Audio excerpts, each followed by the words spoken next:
Well, hi, my name is Clark, and I'm the VP of Flight Operations and Standards, and I want to take just a minute to talk to you about our fairly new training platform, the Marchetti S211 jet, of which we have two here based in Phoenix.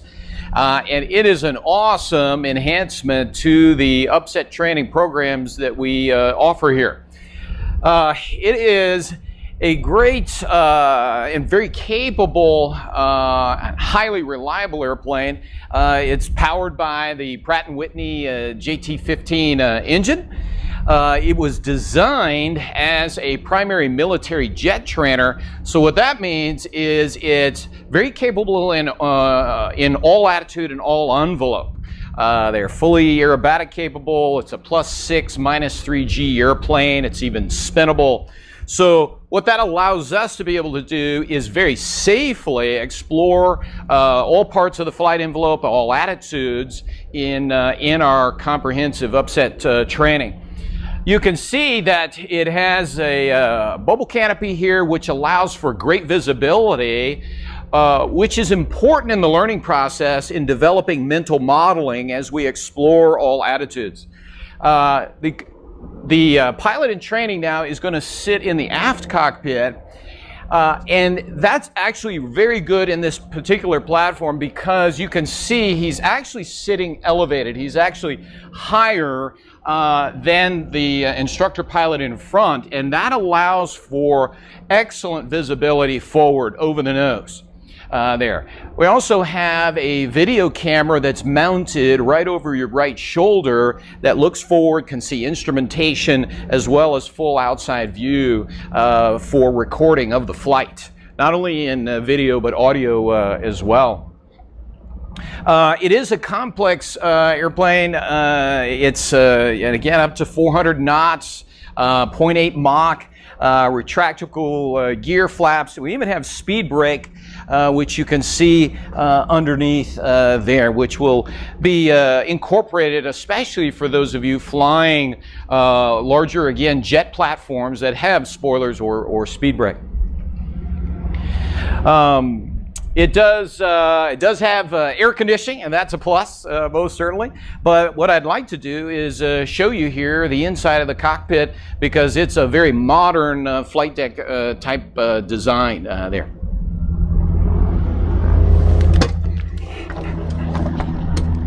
All right, so here we are in the cockpit of the Marchetti S211, and you can see right off the bat, very modern glass cockpit, again, standard EFIS. It's a Garmin package, so we've got traffic and moving map display available to us.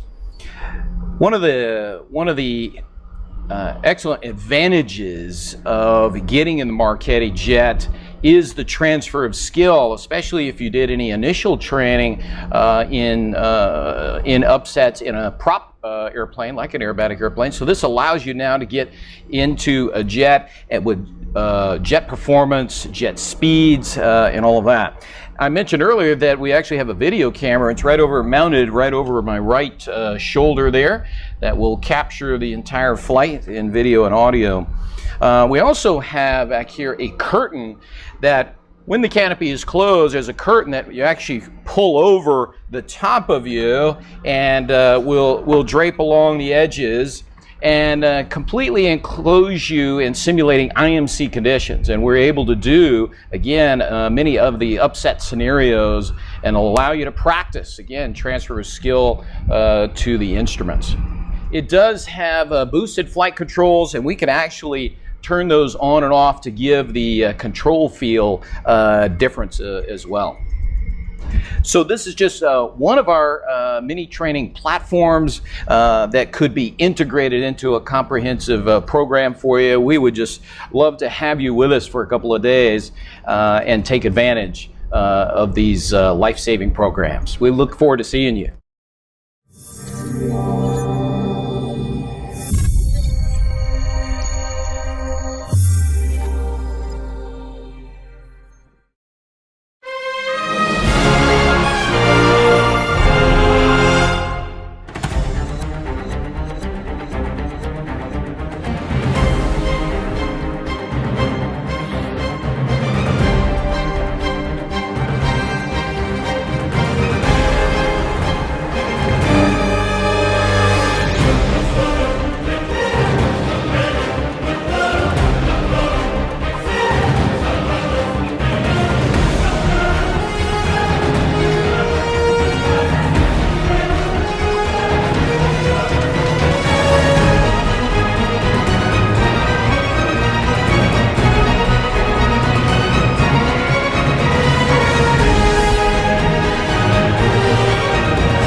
Hello everybody, Paul B.J. Ransbury here. I'm the President of Aviation Performance Solutions, and I wanted to take just a few minutes of your time to talk briefly about our incredible Designed for You recurrent upset training program, and to personally invite you back to see us.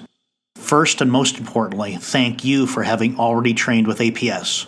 We are honored and humbled by your trust and confidence in our team of experts in helping you bring everyone home safely by overcoming loss of control in flight, the number one threat to air safety you face on every single flight. Our one-day recurrent upset training program will completely renew your knowledge and skill sets in a single day of uniquely focused briefings and specially designed flights. In a nutshell, there are 5 key reasons for you to come back at your earliest convenience. Number 1, these skills are perishable. As with any specialized skill set, they fade over time. Despite APS's powerful training methods, our investigations reveal that although these skills are at a whopping 80% retention 18 months after your previous training session, they drop to 50% or below at the 3-year mark. Although we recommend recurrent upset training every single year, we strongly suggest that 2 years be your maximum interval between training sessions. Number 2, protect your investment. Although you can certainly stay longer with us, recurrent is just 1 day for a full top-up. APS upset training is the aviation industry's most powerful and long-lasting mitigation of the loss of control in flight threat. Our intensive multi-day initial program you already participated in allows you to save both time and money throughout your career with just 1 day of recurrent training. Number 3, update your skill sets with the most recent methods. Advances in upset training are accelerating across the aviation industry, and APS is dedicated full-time to being on the leading edge of improvements. We are continually evolving our academic content, strategies, and methods to keep you up to date and safe. Number 4, a deepened connection between aerodynamic principles and applied skills. For 3 decades, APS upset training has been proven to powerfully increase your resilience in a crisis. Simply put, resilience is your ability to overcome your unavoidable psychophysiological response to crisis and to apply a disciplined strategy to solve counterintuitive, time-critical, and potentially fatal flight conditions. Number 5, and lastly, it's just 1 day. These 2 growth-oriented briefings and 2 specially designed recurrent flights allow you to review, upgrade, practice, and further embed knowledge and skill that is truly life-saving. We have a variety of upset training options for everyone. We have on-aircraft piston jet solutions, to include, if you wish, real-world high-altitude upset training, along with simulator integration and dedicated instrument recovery sessions, and much more. In closing, thank you for your time today. In the interest of your own safety and the safety of your crew and passengers, please stay current. Give us a call to talk about the APS Recurrent Upset Training Program made just for you. We look forward to seeing you then, and safe journeys.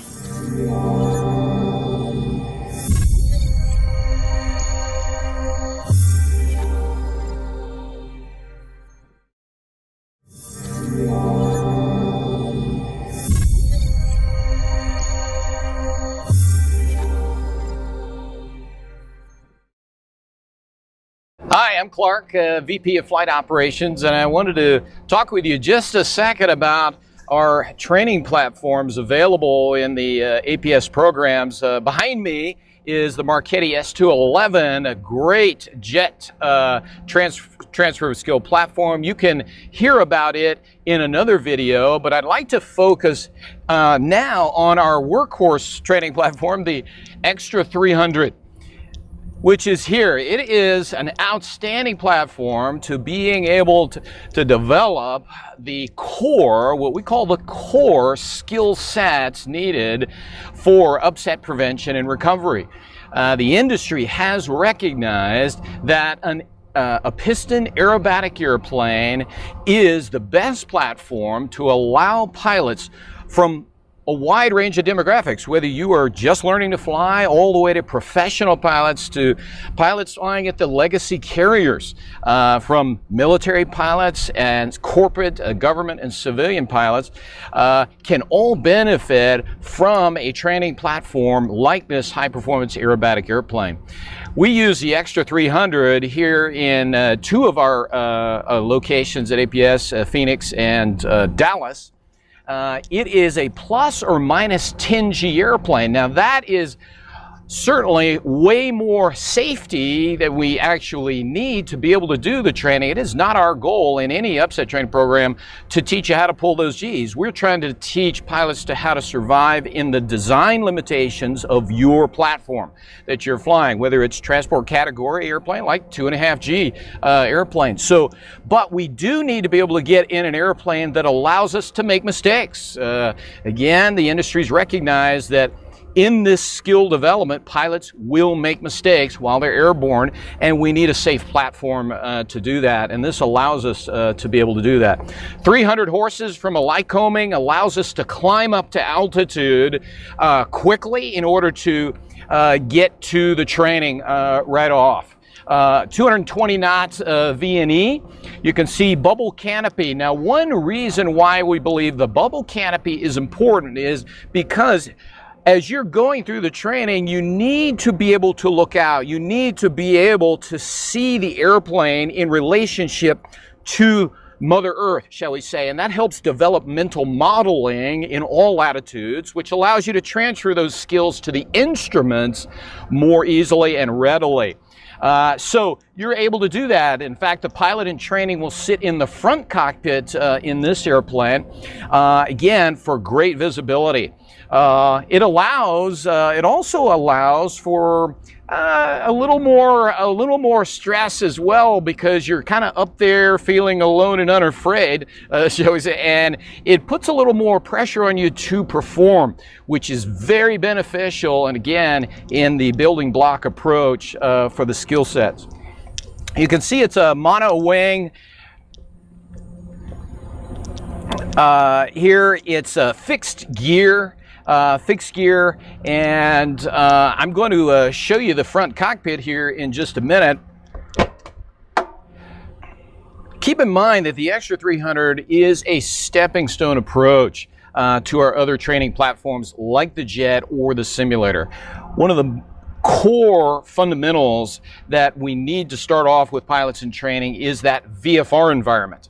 You need to be able to fundamentally learn how to prevent or recover the airplane in a VMC type condition. And then again, this is fundamental for transfer of skill to the instruments that we do later in the program. So again, very much a VFR cockpit up here, but it does have a mid-continent glass cockpit with some EFIS presentation, airspeed tape, altitude tape, vertical speed trend, and attitude awareness as well. The other thing it's got is a video camera. As we do in all of our flights, we're able to record the flight in audio and video, and it's over your right shoulder.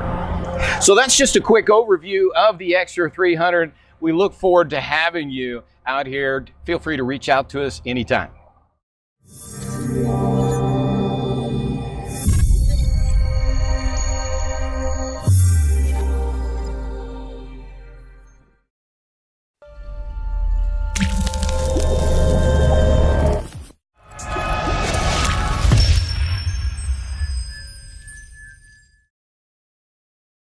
Alright, I will set the autopilot. Pilot engaged. So let's say, Mike, you're up out here flying on autopilot. Yep. And you're busy doing other things, and you hit some clear air turbulence, okay? Oh boy. Stand by and recover. Push, roll, power, there you go. Coming up. Yeah, you might be fighting autopilot. Make sure disconnect, one disconnect. There Yep. it is. There you go. And Autopilot off.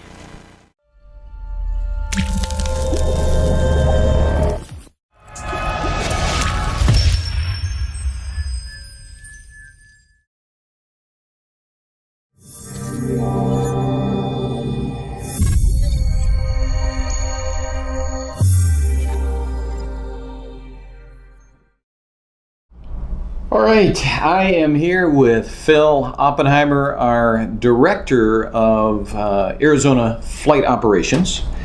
And I wanted to get your feedback on a particular topic, and it is resiliency.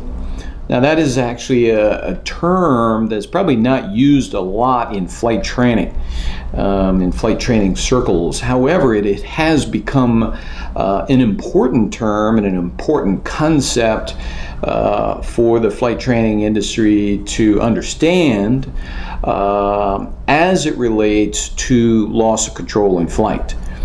And I wanted to get your feedback as we kind of expand on this particular topic of resiliency and why it's important to pilots. But first, could you answer for us, what is it? What is it really? What is it? How do it know?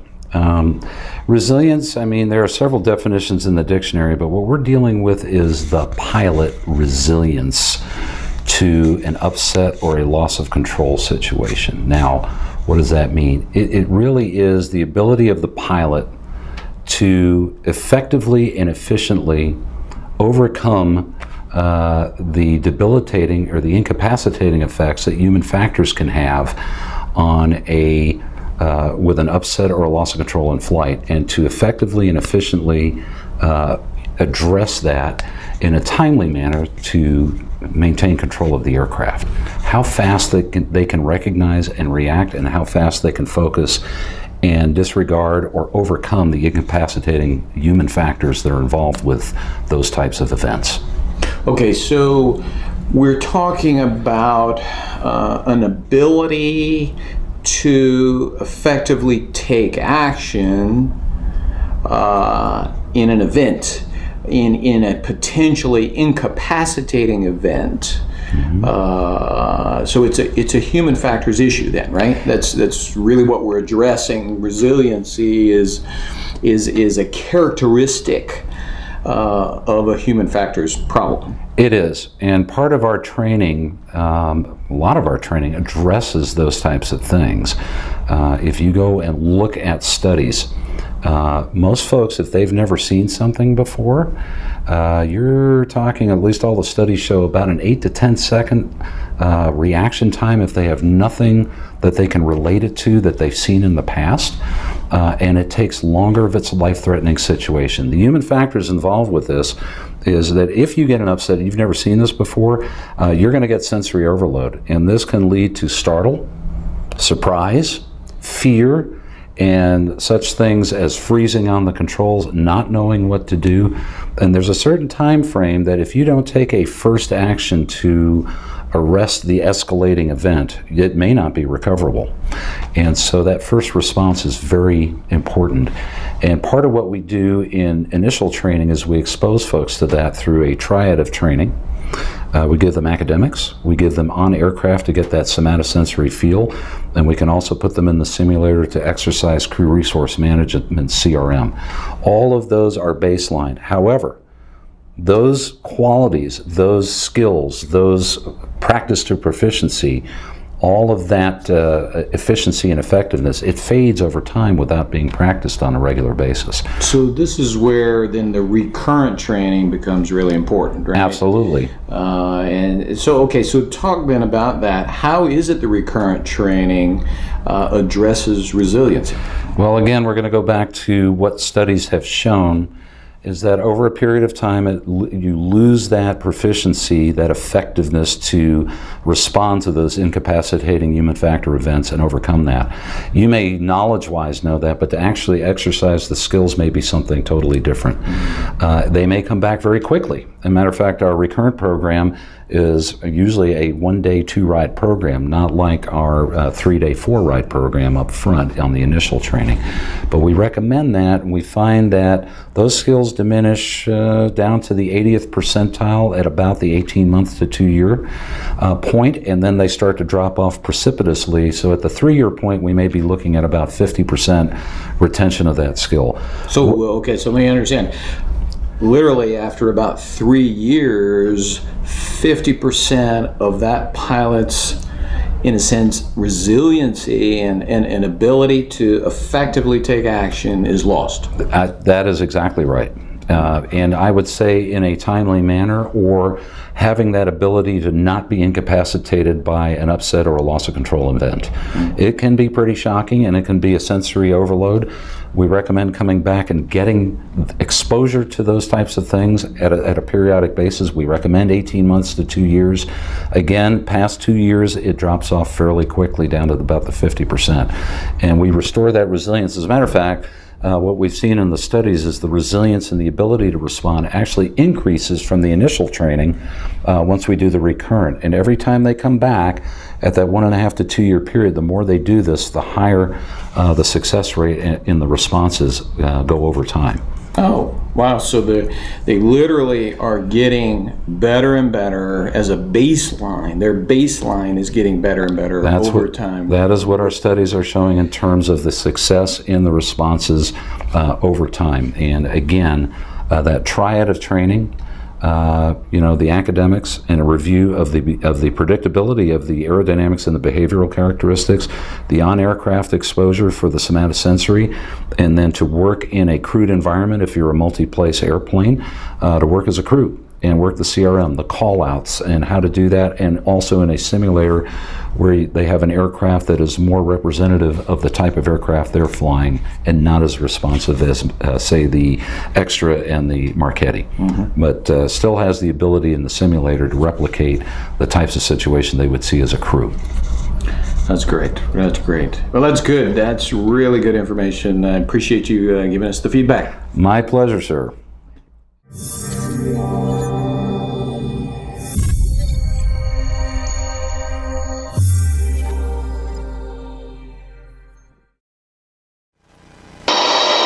There it is. Oh, okay, we're pulling, rolling.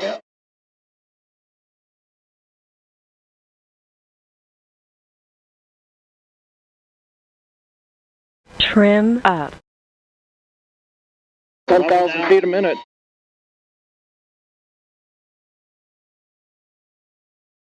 Ramp 940 is Ruby active response. And Ruby is currently inactive. When you get a little bit closer, I may be able to short. Okay, there we are. We're recovering.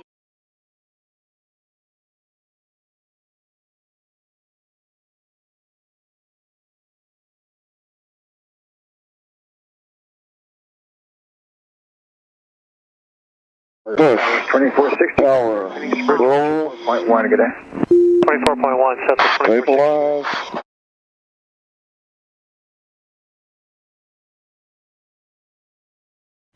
Airspeed's good. Climbing back. Power's full. Nice job. I have the controls.